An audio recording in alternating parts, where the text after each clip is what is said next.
I find it fascinating. I was looking in Christian's room towards the end of the film, and there's a poster on his wall for the Chronicles of Riddick. And I was wondering what the choice was there, and is that something that he liked growing up, and do you know his movie taste? No, I mean, that was something, there was a sort of limited discussion with the sort of art department about what would be up there, and they ran some stuff by me, and some stuff I just thought would be kind of funny to get up there. There's also a film that's made by Universal, so there's that sort of, you know, and the timing was right, so that sort of played into it a little bit as well. And there's also a UFC poster where they have your mom's picture. I was just wondering, like, does that mean that Christian is, like, into UFC, or is, like... I think that was... Foley had a real thing about wanting Christian to come across as a little bit tougher. He wanted physically to be a bit more imposing in this movie, and to show that he could sort of handle himself, and it was a bit rough. So the idea that maybe he was into like ultimate fighting made sense to him. That's awesome. Yeah. Now, I just recently got married in October, and this is something that I find interesting because, like, even if I hug somebody, I want to go home and say, Lauren, I hugged a girl today. It's okay. I was wondering, like, when you have to do a movie like this and you're married, like, and you have to shoot scenes like that, is that something you like? Do you have a discussion? Do you say I have to shoot these scenes? I mean, I can't imagine what that's like. I mean, there's a wee bit of that, but to be honest, like, my wife used to be an actress, so she kind of knows the score, and she knows it's just work, and you know, it's a strange way to spend a day, but it is all make believe, so it's kind of like fine. And if I just think it's a massive benefit that although she's out of that game now, that she used to do that, so she just has a total understanding of it all. So it's kind of fine. Cool. Now I gotta say, you and I think could be best friends. You're rocking the chucks. This is pretty awesome. Yeah. And I saw you on Conan O'Brien saying you like the 4x4 at In and Out. So do you do that? I've not had the 4x4. I've only done the double. What do you get on the 4x4? Do you get like lettuce, cheese? What do you get? You get everything. You get everything. It's not on a menu. No, I was told about it one of my first early experiences of LA, and I was always just driving around trying to get a job and not really succeeding, and so I spent a lot of time, you know, queuing up in and out lines, and someone from here lived here a long time. I was like, oh, I'm so excited, I'm gonna get a double, and I was like, fuck, I'm actually starving, I might get two, and he was like, why don't you just get the 4x4? And so that's how.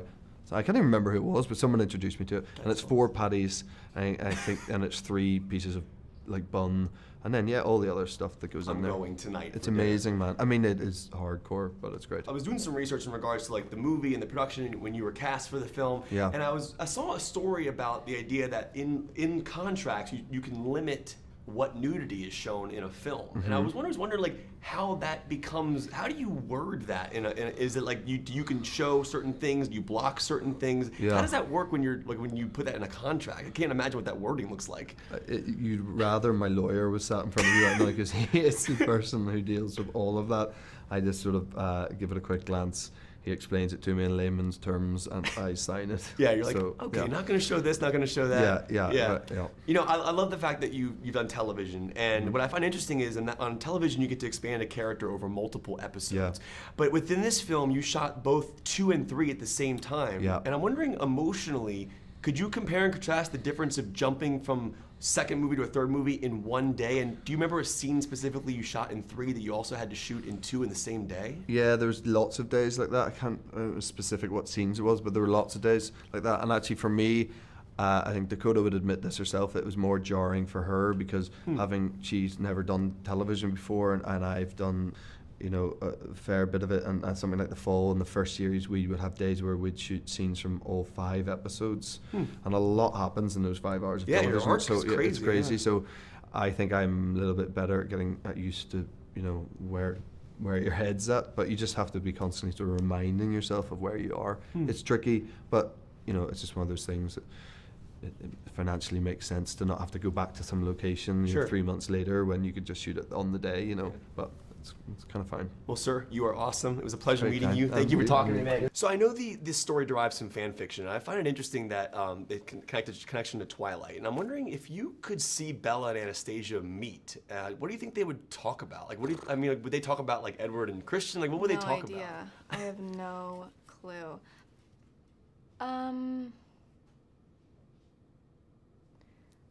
I don't know.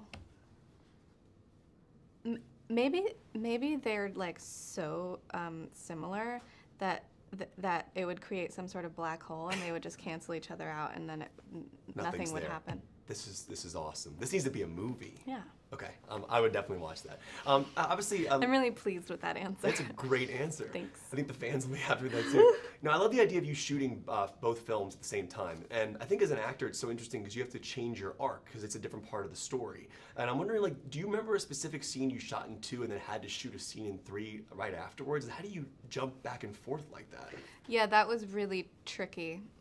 It was like doing mental and emotional contortion. Very, very, I don't know. I had never done that before. I don't think most people have done that before. Yeah. I can imagine, at least it was the same character. I can't imagine what it would be like if I were on 2 different jobs going between the 2 at the same time. Which actors often do that, which is so commendable.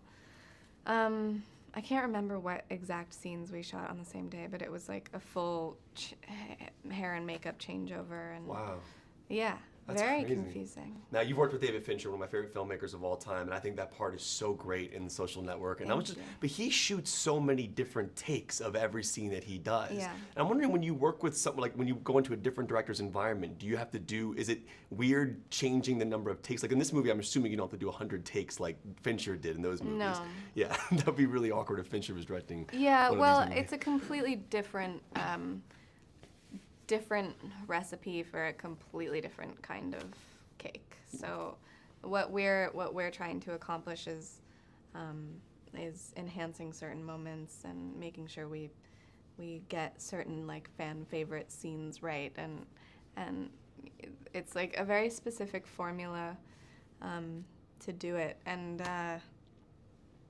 there's not a crazy amount of setups. There's not, depending on the scene, but not an insane amount of takes either. Normally like 3 or 4 and we're good. Yeah, my wife was excited about the kinky F word line. That was that was a pretty good line. I like that. That was funny. I love the line you say that this is not a relationship. This is an ownership. Mm-hmm. And I love that this character is so strong. That's what I love about watching her, because like it is interesting because you feel you want her to help him change. And I'm wondering, is playing a strong character and you have fans watching that, what does that mean to you to have people like connect that way and see a strong female character on screen in this type of film? It means everything to me. It's the most important part of this film, I think. It truly, I don't think, would be what it is without Anastasia's sense of integrity and self-worth and her blatant honesty and boldness when it comes to expressing her real valid feelings. So I think that is also in itself just to be able to feel freely and talk about your feelings with the person freely is something that is beautiful, and I think we're lucky to capture it. So you did a great job. It's always really good to talk to you. Great to see you. Hope you have a wonderful rest of the weekend. Thank you. I've been seeing your name in airports on books for so many years now, E.L. James, and I know your real name is Erica, and I'm wondering how you came up with the pen name E.L. James, where that comes from, and also, because remember, there was also Snow Queen's Ice Dragon. Where do those come from? Oh my god. Right, Stokey's Ice Dragon. I wrote fan fiction, and there's a site called fanfiction.net, and you have to register a name. And I tried to register a name. They've all so many users on there. It took a long time to find a name. That actually, I think I tried 11 or 12 times. 12 times, Stokey's Ice Dragon, stuck on that. That was that. In terms of E.L. James, I thought I'd publish these books because the fanfiction became so popular. I was worried that someone would take all the ideas and do something. So I published them to protect them. I thought I'd continue working. I worked as a production executive, production manager, head of production for a small independent television company. I've worked in television all my life. Oh, cool. And I would continue doing that and maybe write on the side as I had been doing. So I came up with a pen name. And James, my father's name was Alistair James Mitchell. My grandfather's name was James Mitchell. My eldest son has the name James in his name, so I just went with that. And then does the E.L. mean anything? E is Erica, and L is my middle name. That's awesome. So there we go. I've been waiting to ask you this for years now. This is so cool. Now, obviously, the cool thing about movies is you get to see your words brought to the big screen. It's incredible. And I'm wondering, now that we haven't seen the third one yet, but was there a scene in the first and/or second that just blew your mind to see visually appear? Yes, What absolutely. scene was it? In the first film, it was seeing the helicopter coming out and seeing this helicopter. I was just so excited the day we shot that and doing what we did, and it looks so beautiful in that movie. Cool. And in this film, what would be the standout moment? There's the stuff that we did with the yacht. Yeah, that was cool. And also the flashback scenes that we see, knowing how painful, and this is one of the reasons why it's called Darker, as we see why Christian is the way he is, as we see some elements of his very early childhood, and that was important for me for people to see. Now, I was looking closely in his childhood room, and his mom's picture behind it, there is a UFC poster, and then behind him, in one of the last shots, there's the Chronicles of Riddick poster. Yes. And I thought that was such an interesting choice. Why was that poster there? Is that a Christian Grey movie that he likes? How did that end up? I was just curious how that ended up there. You'd need to speak to Cal, our set decorator, about. I'm not going to mention the Riddick poster because I said, why wasn't it Trainspotting or something like that? For God's sake. Are you a Danny Boyle fan? Are you a Danny Boyle fan? Oh, huge Danny Boyle fan. Oh, you are awesome in life. Have you seen Trainspotting 2 yet? I haven't yet. No. Neither have I. So I was just curious, do you have a developed taste of what Christian might like in movies? Like, I was wondering, because that seems like something maybe he liked in his childhood. Yes, absolutely, and it wouldn't be the Chronicles of Riddick. But anyway, that was one of those things. He would have been more Reservoir Dogs, and that kind of Tarantino. Yeah, absolutely. All of that Why kind are we of stuff. best friends?